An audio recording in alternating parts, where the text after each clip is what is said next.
Gaffer, is that one you had to grind out? Yeah, it is. Yeah, it's we knew it was going to be difficult. We've studied them, over the last week. They make it difficult for you. They've had some very positive results of late, like a lot of the teams fighting down there, and they make it difficult. There's a resolve about them. Now Ronnie's gone in. Ronnie organises teams really well, and they fight to the last ball. So it was always going to be a difficult fixture. Our quality at times let us down, and it played into their hands and their game plan. But still, I'm sat here as a manager with Popey having one shot to save after 3 minutes, and he's had another shot after that. So very pleased. We weren't going to get beat today. That's what I do know. We've kept a clean sheet. We weren't going to get beat, but at times I thought, is that goal going to come? And we kept knocking at the door, and eventually Tutty drove into the box and finished it off superbly, because Tish Paul has tracked him all afternoon, but like I always say to the midfielders, 99% tracking leads to 100% failure, and Tutty's drove himself into that part of the pitch today to score a goal for us. Tutty's got in there. He's got the glory for the goal, but the run from Danny Mayer leading up to it. As a midfielder, I won't like to be trying to catch up to Danny Mayer when he's in full flight, and it was a frightening run on it. He does what Danny does, and he was gliding, dipped his shoulder a couple of times, and I thought he was going to finish it himself. It was Danny Mayer-esque, wasn't it? What he did, but to follow that and to keep driving forward, and Tutty's been in and around that. But I played him off the front when I brought Nards off and allowed him to join in, which is what he does. But when Tutty's running and he feels free and he can just exploit the pitch everywhere, he's probably the fittest player in this league and the next one up. Quite a few shots from distance today. Is the state of the pitch, especially in the box, is that dictating that? Not really. I think that the way teams are trying to set up against us is probably dictating that a little bit. We've been trying to shift and shoot the ball and trying to get more shots coming off, and the keeper spilled 2 or 3 today, which we again, Nards and Rosie on the pitch who are live wires can find them bits. So it's something that we've looked at. We've been trying to score at times a bit of a goal that's maybe too intricate, so we've had to find different ways of scoring just to try and learn from how teams are setting up against us. So we're trying to score from sort of each angle. I think at times we've tried to be a bit intricate between Danny and Huss today on the left hand side, but Jonah carried a real threat when he come on for being direct. Austin had got a booking, and you don't want that direct pace against you once you're on a booking, because there's not much you can do. So we profited from Jonah playing on the right hand side and sort of hurting him with pace, as opposed to cleverness from Nicky. Getting Adam back in gives him other options. Adam a lad? Yeah. He's, like I said, I think Adam knew himself that he caught it at the right time. His rehab was good, and we knew what we were going to be up against. It was either going to be Marvin Morgan or Marlon Irwood, and we thought that both of them would play. So I just wanted to get Adam and Cam together again, 2 aggressors, because of what I believe the style we were coming up against. It's long at time. It's in your face, and we've had to deal with that, and we've dealt with it really well. Noticed in the first half, Marvin Morgan with Cameron got nothing out of him, and then they switched him somewhere else, got him away from him. That's a testament to Nathan, surely. He's the best defender in the league by a country mile. He really is. I don't know. You beat Nathan Cameron now. When I first come, movement, good movement. Upset him at times, but now he's learning at a rate of knots. He really is, and he knows when to come in front. He knows when to stay off. He's aggressive in what he does. His demeanour is always positive. He attacks things in both boxes, so he's a difficult competitor. Can we get player of the season out of the way now? I don't know. Danny Mayer did different, hasn't he? I like what Danny Mayer does for me. I've been a fan, but Nathan Cameron, I'm glad that he's been appreciated what Nathan brings to the party, because sometimes defenders get overlooked in their pursuit of trophies like that. So it's something that towards the end of the season, I'm sure that he's been very consistent, hasn't he? You had just about every weather condition going today. Did that affect the game as well? No, I don't think so. The pitch played okay. And I think the test is when you can see Danny glide on it. You know, that's the sort of test. And our passing first half was off, and that was nothing to do with the pitch. That was just to do with us being careless in our work and a bit sloppy in our work. So we identified it at half time. We tried to rectify it, and there was a certainly 30% improvement in all aspects of our game second half, and we really pressed home that advantage. Is that one of these games you can just say a win's a win? We'll take it however you get it. Win at all costs, win at all costs, and it was a scruffy goal in the end. But if I'm being really honest now, I'm sick of managers coming after the game saying what a good team we've got. Well played, you played some great stuff today, but we've not got the 3 points. The 3 points mean everything to me tonight. I'm not too sure where we sat in the league. I've been quite busy with the press. But if we're seventh, then fantastic, and the lads deserve to be in that top 7. So it's a fantastic result, and one again that we fully deserved. It sets it up for next weekend quite nicely. Can't split them on points. Yeah, John Sheridan's teams played against John. A lot of times there'll be energy, they'll be exuberant, they're good at home, they move the ball well, and there'll be an aggression to what they do. So we've got to match that, compete with that, and make sure that our game is absolutely A1 to be competitive down there. Chances of Lobby being back for next week? Possibly. He's got a big training week this week. He's committed to the training programme. The medical staff have done fantastic with him. So hopefully a good week's training. He's got to do a lot of work yet to get into that squad and do all his end stage rehab and final work. But I'm not going to push him this week to a point where it might damage his recovery time. Okay. Because just going back to Nathan there, who's last 2 weeks has been unbelievably immense, hasn't he? Do you think giving him that captaincy a few weeks ago now has put him up to another level? Yeah, you give someone the captaincy when they're in good form, and when they're in good form, they're doing a job. He's doing a job for Nathan Cameron, but what you want from a captain is what I call a job and a half. Someone who can, when they're in top form and they're on top of their game, then can they then start helping and assisting and supporting other players? When they're maybe going through a bad time, and that's what's impressed me with Nathan. For someone so young, he's becoming very local. He's organising well, and he's stepped up to the plate. But we're talking about a player here in training that won't accept getting beat. Really? And he's took his training programme to a different level. The kid's a champion. He doesn't mourn. He gets on with his work.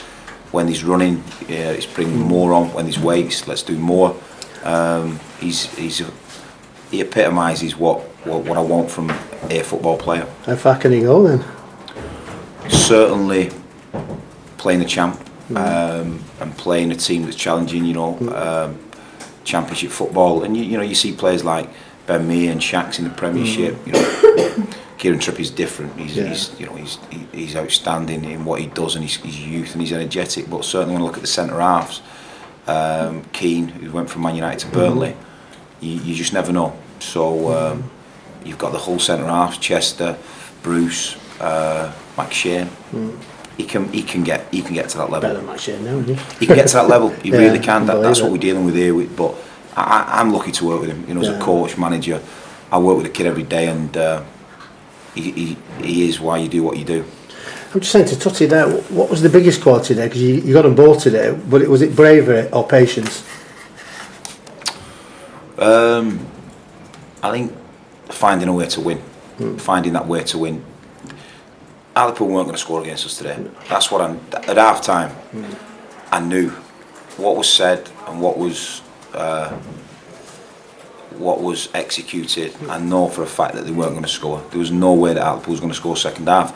It was just a matter of when we got the goal potentially, or with Danny Mayer in your team, you've always got an opportunity of a piece of brilliance that unlocks you, and you can contain Danny Mayer for so long, but once he wriggles and once he breaks a compact defence, then you're in trouble, and he did that, and Tuts obviously swept up for the last bit. And credit to him, by the way. I asked him where did the run come from. I don't know if he gave me an answer to it, but he's got to get in there, hasn't he? And he has done. Yeah, he has, Keith. It's something we're encouraging more. When we feel we've got the pitch locked down and Kelvin can sit and pivot and control, the flow of their attacks, and we're happy with that, then Tuts can go and roam and go and work down corridors, and he does it fantastically. He lets himself go, and you can't restrict Tutty because he's boundless energy. With the defence, last few weeks has been pretty solid. I know you got the odd goal, but they've been almost self-inflicted to some extent. Did you have a decision with Jim McNulty after last week to make him or Adam? You've always got decisions, and like I said, we'd worked on the opposition analysis, what we got.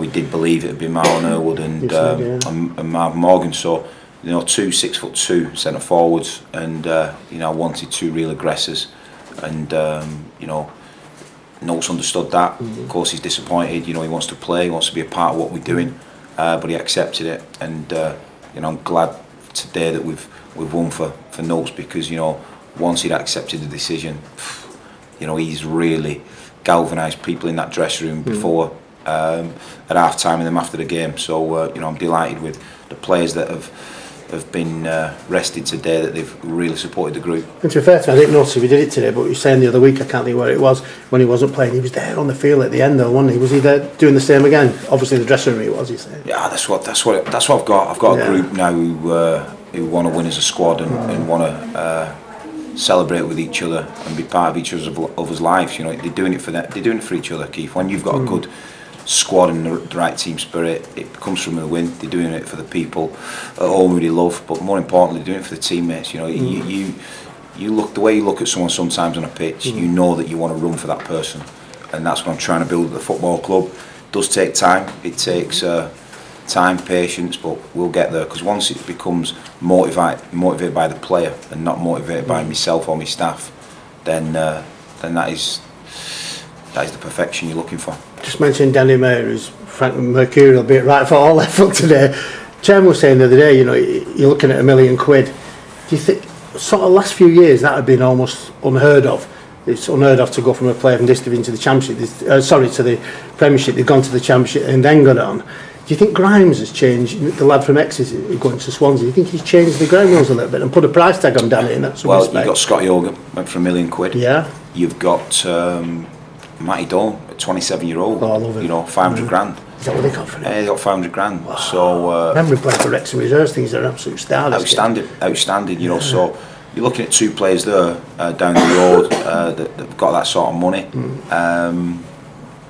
He's different to anything I've got, anything that's out there. I look at Wigan now, and you're looking for someone who against compact defences can unlock and can break down.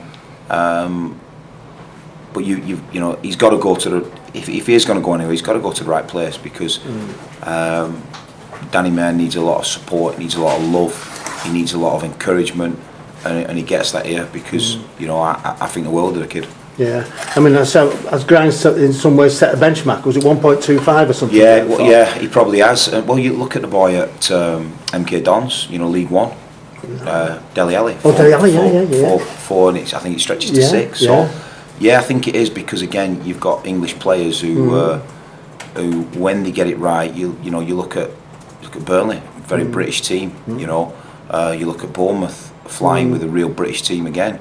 So you know what you're going to get, and that's why, if we can get this thing right, then they're going to be sought after. Well, I mean, fans might not be saying this, but with him, it's certainly probably Nathan. It's not a question of if, it's a question of when, isn't it? And when that happens those days, does it justify to a great extent what the chairman, yourself, everyone's actually trying to do? It justifies itself when you've got an academy team that were bottom of the league and didn't want the ball, and now they're set at the top of the league and they're flying. All our age groups are flying. We've had bids from Premiership clubs, from age groups. So the football club's going in the right direction. Sometimes it doesn't feel like that in a stadium at 3 o'clock or 3:45. But I'm here for the bigger picture. I'm here for the bigger project, and the chairman's vision is something that's strong, motivates me every day, and I love working at this football club. And I love seeing that the progress we're all making. And like I said, Nathan Cameron, that's why you come to work as a coach. You come to work because you see someone in the mirror there who wants to be striving for excellence. Now, have you got a week now? Sorry, just last week. I've got now. Have you got that week? Now, this is why you love being in football. Plymouth away, Luton at home, they're all around you. You must love that now. You get a buzz. you know, last week was a tough week. Yeah. A lot of travelling, a lot of preparation. This week we can base ourselves here. We can get some good work done, bit of recovery work because we look leggy for staff, and then we really attack the training programme next week, ready for you know, an assault on Plymouth and then Luton. So no, we're yeah, I'm looking. Listen, I look forward to tomorrow. I can't wait for tomorrow. But yeah, certainly next week we'll tell this group and we'll show this group Monday what they've achieved today, and then we'll crack on. Taking it on from there, really. We spoke to Tutty because he said he's never really been in a promotion battle before, and he was excited by it. He wasn't nervous, he was excited. As a manager, do you feel like you're really on the home stretch now and this is an exciting time for the club and for yourself? Nah, the excitement started the day I got a job. You know, the day I met the chairman, got the job, that's when the excitement started for Dave Flitcroft. When I group my staff together, when I group, every day is exciting. You know, I'm the luckiest person in life. I'm managing Bury. I come to work every day doing something I love. But I think what the fans don't understand is when I go and manage the academy on a Sunday, when I go and teach them on a Tuesday, I've been down to Gorsham today, we had a football festival that I've loved to be a part of. I've loved to watch every single player. People don't get that. People don't get that, and people sometimes don't get me. But football's my life, and whether we're in a promotion push, a relegation battle we were in last season, we are lucky doing what we're doing, and I'll never lose that. And one thing that Tutty did say is that there are characters in the dressing room that help him because he's not been involved at this stage of a season before in this kind of a battle. You're going to rely on those people in the stretch in the next few months. We're developing leaders, you know, on the pitch. I've seen us shut games out. We was a bit erratic at the start of the season and maybe draw games. So we're developing that. We're developing that culture. We're asking players to step up. Nathan Cameron surprised me at being so young. Usually between 24 and 28 you start understanding what leadership's about, and then you become a defined leader, i.e. Sedgey, Ryan Law, Daniel Nardiello. So leadership at different times of your life is all about development. We're speeding that process up, and we'll get to a point, if I'm here long enough, that Tutty will become a leader. So that's what you're trying to do all the time, of a conveyor belt of talent, a conveyor belt of development, and a conveyor belt of leadership. You mentioned about the assault on Plymouth with these players that are going down there. I mean, it's a big test. It's an important test that they've got to overcome. But you mentioned that today was win at all costs. Is the same mindset going to be taken to Plymouth? Without a doubt. You know, at times when we're trying to develop the brand and the identity, you know, it was about showing players that how we try and play and how we want to play. But it is now a case of, like we've seen the last 7 or 8 minutes, you know, if you've got to see a game out, by any means necessary, you see that game out, and that's what I mean by win at all costs. Sometimes we'll have to modify our identity and brand to win a game of football, but there's different ways of winning football matches. So delighted with how we've won that match today, and you know, we've got to take the positives from today into a tough fixture next week. I was going to say, you're not the sort of manager to go to Plymouth and say don't lose first and foremost, are you? I've never want, you know, it's not in my makeup to try and set a team up to not get beat. You want to win every football match, you've got to go and attack the league. Something we did last season, something we've tried this season, and you know, not got the points that I do believe that we should be on because of individual mistakes and errors, but certainly we'll be going there to attack another team. Okay. Last thing, Tom Sawes wasn't here today. He's whacked his ankle last week. Is it Yeah, he's at the end stage now. I thought I might have had him Friday, but he still wouldn't have made him play today. You know, he wouldn't have got enough minutes in this week. So we decided not to train him Friday.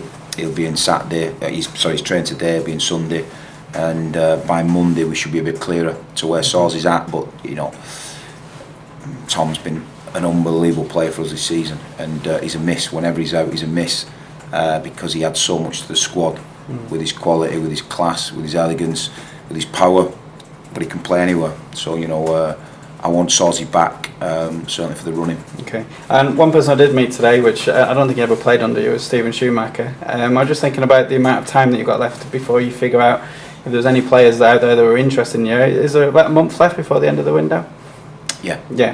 And you still got irons in the fire with regards to that, or do you not really need to think about that at this always point? Looking. Always looking. We don't stop. We don't stop looking. We're out of games most nights. We're always looking, trying to find, identify the next players. You know, if you don't do that, you know, we played a game against Bolton last week, and wow, what I've learnt from that is something quite special.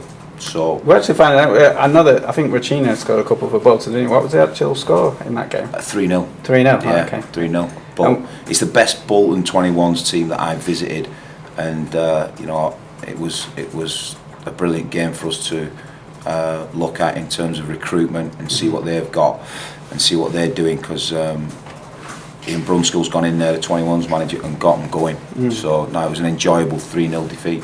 There's be a good link up between Bolton and Bury going forward then. I think we've done that with Riles and Aidan White. It's something, we looked at Conor Wilkinson quite intently. So there's players in there that have been freed up now. With Neil Lennon going in, the whole system's freed up. I think Lenny's put 3 or 4 players in there with Josh Fellas.